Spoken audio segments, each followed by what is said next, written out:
আলহামদুলিল্লাহি ওয়াসসালাতু ওয়াসসালামু আলা রাসূলিল্লাহ ওয়া আলা আলিহি ওয়া আসহাবিহি ওয়া বারিক ওয়া সাল্লিম। আজকে আমরা আলোচনা করব রাসূল পাক সাল্লাল্লাহু আলাইহি ওয়াসাল্লামের জীবন বৃত্তান্ত। এই জীবনী বৃত্তান্তকে আমরা কি মিলাদুন নবী বলবো, নাকি সিরাতুন নবী বলবো, নাকি হায়াতুন নবী বলবো? এ ব্যাপারে তাহকিকি বা তাত্ত্বিক আলোচনা বলতে কি বোঝা যায়? যদি আমরা দেখি, প্রথম শব্দ যদি আমরা সিরাতুন নবী যদি নিই, তাহলে আমরা দেখতে পাই কোরআন শরীফে রাসূল পাক সাল্লাল্লাহু আলাইহি ওয়াসাল্লামের হাদিসে কওলি এবং হাদিসে ফি'লি অথবা হাদিসে তাকরীরি কোথাও রাসূল পাক সাল্লাল্লাহু আলাইহি ওয়াসাল্লাম এবং আল্লাহ রাব্বুল আলামিনে সিরাত শব্দটা কোথাও ব্যবহার হয় নাই। তাহলে সিরাত শব্দটা আসলো কোত্থেকে? সিরাতের অর্থ হচ্ছে কি? জীবনী। রাসূল পাক সাল্লাল্লাহু আলাইহি ওয়াসাল্লামের দুনিয়া থেকে যাওয়ার পরে যখন উলামায়ে কেরামরা যখন সিরাত লেখা, রাসূলের জীবনী লেখা যখন শুরু করলেন, তাহলে সিরাত শব্দটা উলামায়ে কেরামের ব্যবহৃত একটা শব্দ, যেটা যদিও বা কোরআন হাদিসে না থাকলেও কিন্তু জমহুর উলামায়ে কেরাম এই শব্দটাকে গ্রহণ করেছেন। সিরতে মুহাম্মদ ইবনে ইসহাক, যেটাকে কিতাবুল মাগাজি বলা হয়, তার পরবর্তীতে ওনার ছাত্র ইবনে হিশাম রাহমাতুল্লাহ আলাইহি সিরাতুন নবওয়িয়া, পরবর্তীর মধ্যে অনেক সিরতের কিতাব লেখা হয়েছে। সেই কিতাবগুলির নাম দেওয়া হয়েছিল আস-সিরাতুন নবওয়িয়া। তাহলে সিরাত শব্দটা উলামায়ে কেরামের আবিষ্কৃত একটা শব্দ, যেটা কোরআন ও হাদিসের মধ্যে কোথাও নাই। কিন্তু কোরআন হাদিসে নাই বলে এই শব্দটাকে আমরা অযোগ্য বলে বলতে পারবো না, কারণ এটা জমহুর উলামায়ে কেরাম এটাকে গ্রহণ করেছেন। সুতরাং রাসূলের জীবনী বলা বা শোনা বা লেখা যদি হয়, তাহলে এটাকে সিরাত বলা হয়। আরেকটা শব্দ হচ্ছে কি মিলাদ অথবা মিলাদুন নবী। সে একই রকম। আমরা যদি কোরআন হাদিস যদি আমরা রিসার্চ করি, তাহলে আমরা দেখতে পাই কোথাও মিলাদ শব্দটা কোরআনেও আসে নাই, হাদিসেও আসে নাই। উলামায়ে কেরামরা যখন রাসূল পাক সাল্লাল্লাহু আলাইহি ওয়াসাল্লামের জীবনী যখন লেখা শুরু করলেন, তখন রাসূলের ওলাদত শরীফা সম্পর্কে যখন লেখা শুরু করলেন, তখন মিলাদ শব্দটা ওখানে ব্যবহার করা হয়েছে। এমনকি মুহাদ্দিসিনে কেরাম হযরত ইমাম বুখারী রাহমাতুল্লাহ আলাইহি থেকে বা ওনার আগ পর্যন্ত আগে উপরে যারা হাদিস লিখেছেন, যখন রাসূল পাক সাল্লাল্লাহু আলাইহি ওয়াসাল্লামের ওলাদত শরীফা সম্পর্কে যখন লেখেন, তাহলে সেখানে অনেক সময় মৌলিদ লেখেন অথবা মিলাদ লেখেন। তাহলে মিলাদ শব্দটাও কোরআন হাদিসে না থাকলেও উলামায়ে কেরামরা এই শব্দটাকে ব্যবহার করেছেন। আপনি দেখবেন বুখারী শরীফের মধ্যে মিলাদ শব্দ অথবা মৌলিদ শব্দ লেখা আছে, বা ওলাদত শব্দটা কি আছে লেখা আছে। এবং ইমাম বুখারীর আগেও যারা হাদিস লিখেছেন বা সিরাত লিখেছেন, সবাই শব্দটা ব্যবহার করেছেন।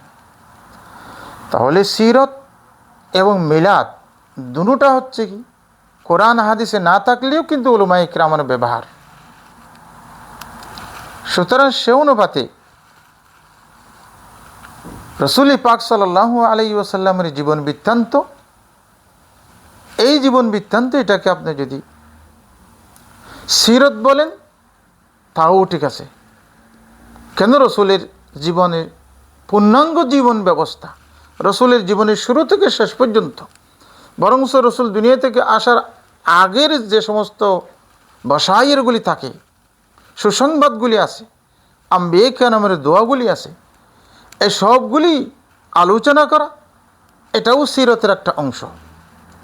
রাসূল পাক সাল্লাল্লাহু আলাইহি ওয়াসাল্লাম দুনিয়া থেকে চলে যাওয়ার পরে যে সমস্ত কিতাবগুলি রাসূলের সম্পর্কে যেগুলি লেখা হয়েছে, বা রসুলের মৌজেজাত সম্পর্কে, রসুলের এই বিভিন্ন ভবিষ্যৎবাণী সম্পর্কে যদি আলোচনা করি, তাহলে সেটাও একটা সিরতের অংশ। সিরতের অংশ শুধু রসুলের ওয়ালাদত থেকে শুরু করা রসুল পাক সাল্লাল্লাহু আলাইহি ওয়াসাল্লাম দুনিয়া থেকে চলে যাওয়া পর্যন্ত অতটুকুর মধ্যে সীমাবদ্ধ নয়, বরংস রসুল পাক সাল্লাল্লাহু আলাইহি ওয়াসাল্লাম দুনিয়াতে আসার আগেও যে সমস্ত আলোচনাগুলি আছে এবং দুনিয়া থেকে যাওয়ার পরে যে সমস্ত রসুলের শানের মধ্যে যে সমস্ত কথাগুলি বলা হচ্ছে, সবগুলি সিরতের ভিতরে। এই শব্দগুলি যদি আমরা সিরত বইলা যদি রসুলের জন্ম বৃত্তান্ত যদি আমরা আলোচনা করি, তাহলে এটা হবে মিলাদুন্নবী।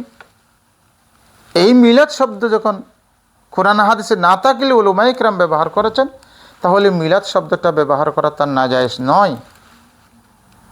এটা সম্পূর্ণ জায়েজ। যদি জায়েজ না হতো তাহলে কুরুনুল আউয়ালের মধ্যে মুজতাহিদিনরা, মুহাদ্দিসিনরা কেন শব্দ মিলাদ শব্দটা ব্যবহার করেছেন? সুতরাং তাহলে মিলাদ শব্দ ব্যবহার হতে পারে, সিরত শব্দও কি ব্যবহার হতে পারে। মিলাদ শব্দ বইলা রসুলের পূর্ণাঙ্গ সিরতুন নবী, পূর্ণাঙ্গ জীবন আলোচনা হতে পারে, এবং সিরত বলার সাথে সাথে রসুল পাক সাল্লাল্লাহু আলাইহি ওয়াসাল্লামের জন্মলগ্ন থেকে অথবা তার পূর্বেও যে সমস্ত আলোচনাগুলি আছে সেই আলোচনার অন্তর্ভুক্ত হতে পারে। তাহলে আমরা মিলাদ বলার কারণে সিরতকে কী করা হয় নাই, সিরতের বিরোধিতা করা হয় নাই, আর সিরত বলার কারণে মিলাদের কোনো বিরোধিতা করা হয় নাই। শুধু এই দুটাকে যদি আমরা উসুল ফিকহের ভিত্তিতে যদি আমরা দেখি, তাহলে আমরা বুঝতে পারবো এই দুটাকে বলা হয় ইখতিলাফুল লফজি। শব্দের মধ্যে শুধু ভিন্নতা, অর্থের মধ্যে কোনো ভিন্ন নাই। কারণ মিলাদুন নবী বলে যে উদ্দেশ্য, সিরতুন নবী বলে সে একই উদ্দেশ্য। সুতরাং শব্দের ভিতরে যদিও বা তফাৎ থাকলেও কিন্তু অর্থের ভিতরে, মর্মের ভিতরে কোনো কিনে তফাৎ নাই। সুতরাং আমরা এই দুই শব্দের কারণে কোনো উম্মতের ভিতরে যেন ফাটল সৃষ্টি না হয়, যে যেটা ব্যবহার করুক সবগুলি মিলে রসুল পাক সাল্লাল্লাহু আলাইহি ওয়াসাল্লামের শান বয়ান করা, রসুল পাক সাল্লাল্লাহু আলাইহি ওয়াসাল্লামের মর্যাদা বয়ান করা, এবং রসুলের শান ও মর্যাদা বয়ান করা, রসুলের জাত ও সিফাতের বয়ান করাটা আইনে ইবাদত। আল্লাহ রাব্বুল আলামিন যেখানে কোরআনের প্রত্যেক জায়গায় একথা রসুল পাক সাল্লাল্লাহু আলাইহি ওয়াসাল্লামের শানগুলি বলা আছে, ওয়া রাফা'না লাকা যিকরাক ইন্নাকা লা'আলা খুলুকিন আযীম ওয়া মা আরসালনাকা ইল্লা রাহমাতাল লিল আলামিন মুহাম্মাদুর রাসূলুল্লাহ। এই সমস্ত শব্দগুলি, এই সমস্ত আয়াতে কারিমাগুলি রসুল পাক সাল্লাল্লাহু আলাইহি ওয়াসাল্লামের জীবন বৃত্তান্তর আমাদের সোর্স, এটা ওয়াহী। তাহলে রসুলের জীবন বৃত্তান্ত করাটা একটা ওয়াহী অংশ। এটা অবশ্যই করতে হবে। মানুষের ভিতরে যেন রসুলের মহাব্বত, রসুলের প্রেম যেন জাগ্রত থাকে, সবসময় যেন সজাগ থাকে। এই কারণে সময় সময় রসুল পাক সাল্লাল্লাহু আলাইহি ওয়াসাল্লামের মিলাদের মাহফিল করা, সিরতের মাহফিল করা, এটা ইমানের একটা অংশ। এটার কারণে আপনার ইমান তাজা হবে। আপনার স্ত্রী থেকে শুরু কইরা, আত্মীয় স্বজন থেকে শুরু কইরা, ছেলেবেলা থেকে শুরু কইরা, নিজের গ্রাম পর্যন্ত, নিজের সমাজ ব্যবস্থার মধ্যেও রসুল পাক সাল্লাল্লাহু আলাইহি ওয়াসাল্লামের আলোচনা করাটা, এটা সিরত, এটা মিলাদ। যেটা বলবেন প্রত্যেকটা উদ্দেশ্য যখন এক, তাহলে এখানে দ্বন্দ্ব করার কোনো কারণ হতে পারে না। আরেকটা শব্দের আজকে আমরা আলোচনা করব তার সাথে, সেটা হচ্ছে কি ঈদ। ঈদ এখন কি ঈদ মিলাদুন্নবী বলা যাবে? ঈদ শব্দ কি রসুল পাক সাল্লাল্লাহু আলাইহি ওয়াসাল্লামের মিলাদ শব্দের সাথে কি ঈদ শব্দটা কি মিলানো যাবে কি যাবে না? এ ব্যাপারে যদি আমরা দেখি, দুইটা আমি দৃষ্টান্ত দেব। এই দৃষ্টান্তগুলো অত্যন্ত গ্রহণযোগ্য। একটা দৃষ্টান্ত হচ্ছে কি রসুল পাক সাল্লাল্লাহু আলাইহি ওয়াসাল্লাম যখন হিজরত করে যখন মদিনা শরীফে যখন পৌঁছলেন, মদিনাবাসীরা রসুল পাক সাল্লাল্লাহু আলাইহি ওয়াসাল্লামকে স্বাগতম জানালেন। নারী পুরুষ থেকে শুরু করে, ছোট থেকে শিশু থেকে শুরু করে, যুবক থেকে শুরু করে, যুবতী থেকে, গ্রামের সর্বস্তরের লোকেরা রসুল পাক সাল্লাল্লাহু আলাইহি ওয়াসাল্লামকে ওয়েলকাম জানানোর জন্য, স্বাগতম জানানোর জন্য একত্রিত হয়েছিলেন। সেই একত্রিত হওয়াটাকে যারা সিরত লিখেছেন, সিরতের কিতাব যারা লিখেছে, তারা একথা বলেন যে মদিনার মধ্যে, মদিনা শরীফ বা আহলে মদিনার কাছে রসুল পাক সাল্লাল্লাহু আলাইহি ওয়াসাল্লাম যেদিন মদিনা শরীফে আসলেন, হিজরত করে পৌঁছলেন, এর সাথে বড় ঈদ, এর সাথে বড় খুশির দিন আর মদিনার ইতিহাসে কখনো ছিল না। তদুপরি রসুল পাক সাল্লাল্লাহু আলাইহি ওয়াসাল্লাম যেদিন দুনিয়া থেকে চলে গেলেন, ওই দিনের সাথে বড় চিন্তার কোনো দিন, পেরেশানির কোনো দিন এর সাথে আর কোনো বড় দিন ছিল না। তাহলে রসুলের এই মদিনা শরীফে আসার সময়টাকে, এই দিনটাকে ঈদ হিসাবে অনেকে উল্লেখ করেছেন। যারা আমার মতো ব্যক্তি না, যারা গ্রান্টেড, যারা সিরতে রসুলের উপর যাদের অনেক বিরাট জ্ঞান আছে, তারা রসুল পাক সাল্লাল্লাহু আলাইহি ওয়াসাল্লামের এই সময়টাকে আহলে মদিনার জন্য ঈদ শব্দটা ব্যবহার করেছিলেন। যদি ঈদ শব্দ যদি ব্যবহার করা যদি নাজায়েজ হয়ে থাকে, তাহলে সে উলামায়ে ইকরামরা কেন করলেন? আপনি পাবেন বিভিন্ন সিরত কিতাবের এই শব্দটা, ঈদ শব্দটা আহলে মদিনার জন্য ব্যবহার করা হয়েছিল। আরেকটা আমরা দৃষ্টান্ত দিতে পারি, সেটা হচ্ছে কি, বিভিন্ন আরব দেশের মধ্যে বলা হয় কোনো একটা যখন বড় এখন জাতীয় যখন দিবস হয়, তাহলে জাতীয় দিবসকে আরব দেশের মধ্যে, বিভিন্ন দেশের মধ্যে নাম নিচ্ছি না, বিভিন্ন দেশের মধ্যে বলা হয় আল ঈদুল ওয়াতানি, এটাকে জাতীয় দিবস। এই জাতীয় দিবসটাকে অনেকে ঈদ আল ওয়াতানি, ঈদ শব্দটা ব্যবহার করে।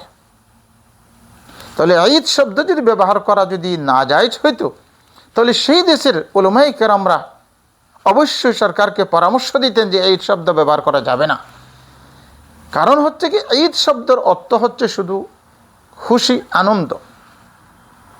এটার অর্থ এটা না হয় যে ঈদুল ফিতর কানে নিয়ে আসছে অথবা ঈদুল আদহা কানে নিয়ে আসছে। ঈদ একটা আনন্দ, যার যেখানে আনন্দ হয় সে সেখানে আনন্দকে ঈদ শব্দ দিয়ে ব্যবহার করত। পুরাতন আরবির মধ্যে, যে জাহিলিয়াতের আরবি থেকে শুরু করা, মধ্যযুগের আরবি থেকে শুরু করা, ইদানিং যে আধুনিক আরবির মধ্যে ঈদ শব্দের অর্থ হচ্ছে কি, খুশি, আনন্দ নেওয়া। যেমন বলা হয় ঈদ রাস সানা আল মিলাদিয়া, নববর্ষ, এটাকেও ঈদ শব্দ দিয়ে ব্যবহার করা হয়। যেমন ঈদ নৌরুজ, ফারসের নৌরুজকে ঈদ শব্দ দিয়ে বলা হইতো। তাহলে ঈদ শব্দের প্রয়োগ শুধু যে ঈদুল ফিতর আর ঈদুল আজহার সাথে সীমাবদ্ধ এমন নয়, এটা একটা পরিভাষা। এটা বিরাট আকারে, জাতীয় আকারে যে সমস্ত এই আনন্দগুলি হয়, খুশিগুলি হয়, সেখানে এই ঈদ শব্দটা ব্যবহার করা জায়েজ আছে। কেউ যদি এ কথা মনে করে রসুল পাক সাল্লাল্লাহু আলাইহি ওয়াসাল্লাম দুনিয়াতে আসা এর চাইতে বড় কোনো আনন্দ আমার জন্য হতে পারে না, তাহলে তার জন্য এটা সত্য, সে ঈদ বলতে পারবে তার জন্য। যেমন কেউ যদি কোনো মা যদি তার সন্তান যখন প্রবাস থেকে যখন আসে, ঈদের দিনে যখন আসে, তখন সেই মা বলে আমার জন্য আজকে দুইটা ঈদ, একটা ঈদ হচ্ছে ঈদুল ফিতর যে ঈদের দিন, আরেকটা হচ্ছে আমার ছেলে আমার বুকে আসছে, এটাও আমার জন্য ঈদ। তাহলে ঈদ শব্দটা এখানে ব্যবহার করাটা মানে কোনো নাজায়েজের কোনো কারণ হতে পারে না। সুতরাং কেউ যদি ঈদ শব্দ যদি ব্যবহার করে, এর কারণে কোনো অনইসলামিক শব্দ ব্যবহার করছে বা কোনো নাজায়েজ শব্দ বা শিরিক শব্দ, হারাম শব্দ ব্যবহার করছে এমন নয়।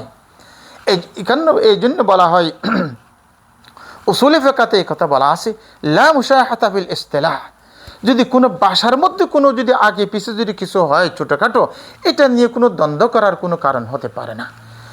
সুতরাং কেউ যদি ঈদ মিলাদুন নবী যদি বলা হয়, সেখান থেকে একটু খুশি নেওয়া, এইটাই শুধু অর্থ থাকবে।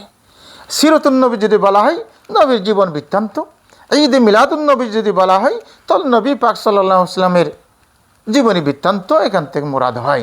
সুতরাং উম্মতের মধ্যে এই দুই শব্দ দিয়ে যদি এত বড় যদি কি হয়, ইখতিলাফ যদি হয়ে থাকে, তাহলে সেই উম্মতকে অবশ্যই বুঝতে হবে এই শব্দের কারণে যদি কি হয়, তাহলে বড় ইখতিলাফ হয়, তাহলে উলামায়ে কেরামদেরকে বোঝাইতে হবে, যে বুঝতে হবে যে এই শব্দের মধ্যে কোনো কি নাই, দ্বন্দ্ব নাই। আপনারা দ্বন্দ্ব করার কোনো কারণ হতে পারে না, পার্টি করার কোনো কারণ হতে পারে না, দলাদলি করার কোনো কারণ হতে পারে না। আল্লাহ রাব্বুল আলামিন আমাদের সবাইকে রসুল পাক সাল্লাল্লাহু আলাইহি ওয়াসাল্লামের মহাব্বত, আল্লাহ রাব্বুল আলামিনের মহাব্বত, রসুলের জীবনীকে আমাদের জীবনে যেন আমরা যেন আবির্ভাব করতে পারি, আমরা যেন ফিট করতে পারি, এই দুয়ারে আমি আমার আলোচনা আজকে শেষ করলাম। আসসালামু আলাইকুম ওয়া রাহমাতুল্লাহি ওয়া বারাকাতুহু।